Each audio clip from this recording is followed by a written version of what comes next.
Hello all, welcome to Happinest. ஒரு குடும்ப தலைவிக்கு சந்தோஷம் கொடுக்கக்கூடிய ஒரு வார்த்தை இல்லை ஒரு சென்டென்ஸ் அப்படின்னா என்னென்னா, இன்றைக்கி நீ சமைக்க வேண்டாம், வெளியில் சாப்பிட்டுக்கலாம். இது எவ்வளோ பேர் அக்செப்ட் பண்ணிக்கிறீங்க? அன்றைக்கி ஹஸ்பண்ட் ஊருக்கு கிளம்புறதுக்கு முன்னாடி அதுதான் சொன்னாங்க, டின்னருக்கு வெளியில் போய்க்கலான்னு சொல்லிட்டு. அப்படி போயிட்டு நாங்கள் எப்பவும் போல் எங்களுக்கு பிடிச்ச ஐட்டம்ஸ் எல்லாம் வாங்கியாச்சு. கறி தோசை, நார்மலாக இந்த சூப் எங்களோட மெனுவில் கண்டிப்பாக இருக்கும். Cream soup, chicken cream soup இருக்கும். ஹஸ்பண்ட் வெஜ்ஜுன்னு உங்களுக்கு தெரியும், அவங்க மஷ்ரூம் ஸ்டார்டர் ஆர்டர் பண்ணியிருந்தாங்க. நாங்கள் சிக்கன் 65, ட்ராகன் சிக்கன் இந்த ரெண்டும் ஆர்டர் பண்ணியிருந்தோம். மெயின் கோர்ஸாக வந்து நான் கறி தோசை ஆர்டர் பண்ணியிருந்தேன், என் பசங்க நூடுல்ஸ் ஆர்டர் பண்ணியிருந்தாங்க, ஹஸ்பண்ட் வந்து கொத்து பரோட்டா ஆர்டர் பண்ணியிருந்தாங்க. கறி தோசை வந்துச்சு, அதில் உப்பு காரம் எதுவுமே இல்லை, அதில் வெறும் எக் மட்டும்தான் இருந்துச்சு.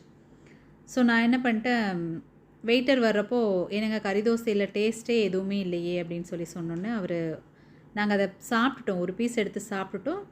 கம்ப்ளைண்ட் பண்ணணும்னு பண்ணலை, பட் இந்த மாதிரி இருக்குதுன்னு சொன்னோன்னே நான் வேறு எடுத்துகிட்டு வரேன்னாரு. இல்லை நாங்கள் இதை சாப்பிட்டுட்டோம், இதே பரவாயில்ல விட்டுருங்கன்னு சொன்னேன்.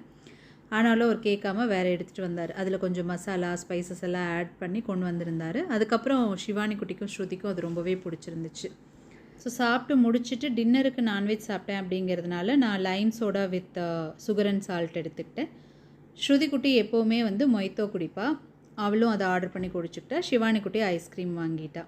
கடைசியில் என்னோடய ஃபேவரட் பீடாவும் சாப்பிட்டாச்சு. பூனே ரெஸ்டாரண்ட்டுக்கும் இங்கேக்கும் ரேட் பெருசாக டிஃப்ரென்ஸ் இல்லை.